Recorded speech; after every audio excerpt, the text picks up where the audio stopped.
নমস্কার, কেমন আছেন সবাই? আমার নতুন একটা ব্লগে আপনাদের সবাইকে স্বাগত জানাই। তো আজকে লাউ দিয়ে 3 রকম পদ দেখাবো। একটা লাউ দিয়ে কত রকম মানে 3টে পদ বানাচ্ছি।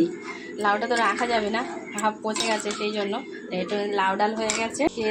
কড়াইতে তেল গরম হচ্ছে, এটাতে এই দেখুন, এটা কি করবো বলুন তো, এটা কি বলুন তো, কমেন্টে জানান তো এটা কি। আর এটা লাউ ডুমো ডুমো করে কেটেছি, একটু আলু কেটে নিয়েছি, এটা একটু বড়ি দিয়ে, আমার মায়ের হাতের বড়ি দিয়ে একটু ঘন্ট করব, নিরামিষ করব যেহেতু। আচ্ছা, এতক্ষণে বুঝতে পেরেছেন এটা কি? আর যারা রান্না করে তারা অবশ্যই জানবে যে কি, এটা দেখানোর কিছু নেই। তো লাউয়ের খোসা, এই লাউয়ের খোসা ভাজবো আমি। কড়াইতে তেল গরম হয়ে গেছে, একটু কালো জিরে আর কাঁচা লঙ্কা ফোড়ন দেবো, দিয়ে আর ওতেই লাউটা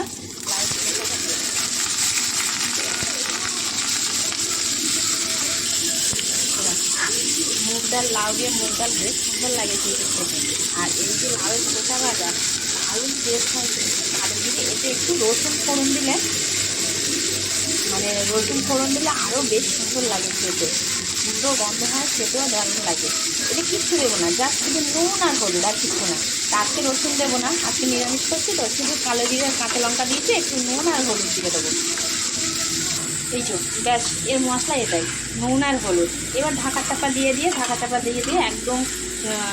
আর এই কড়াইতে না ভাজাটাও বেশ ভালো হয়, এই রান্না ওই লাউয়ের খোসা ভাজা একদিন করে দেখবেন। মানে আর আমি খোসাটা যেহেতু ফেললাম না, কুমড়ো খোসাও মাঝে মাঝে ভাজা করি, যেহেতু আমাদের গাছের লাউ তো, বাড়ির লাউ, সেই জন্য খোসাটা আর ফেললাম না। মানে বিনা সার তেলের জিনিস তো, বেশ ভালো লাগে, টেস্ট লাগে। তো ডাল তো হয়ে গেছে, আর লাউয়ের খোসা ভাজা এদিকে বসিয়ে দিয়েছি। এবার লাউয়ের ঘন্ট করবো, আর একটা পদ রান্না করব, সেটা দেখাবো পরে। তো কীরকমভাবে লাউয়ের খোসা ভাজা কারা কারা খেয়েছেন অবশ্যই জানাবেন, আর যারা খাননি একদিন খেয়ে দেখবেন, বেশ ভালো লাগে, দারুণ লাগে। দেখো, লাউয়ের খোসা ভাজা একদম হয়ে গেছে, কি সুন্দর হয়েছে। এগুলো গরম ভাতের সঙ্গে না খেতে দারুণ লাগে খেতে।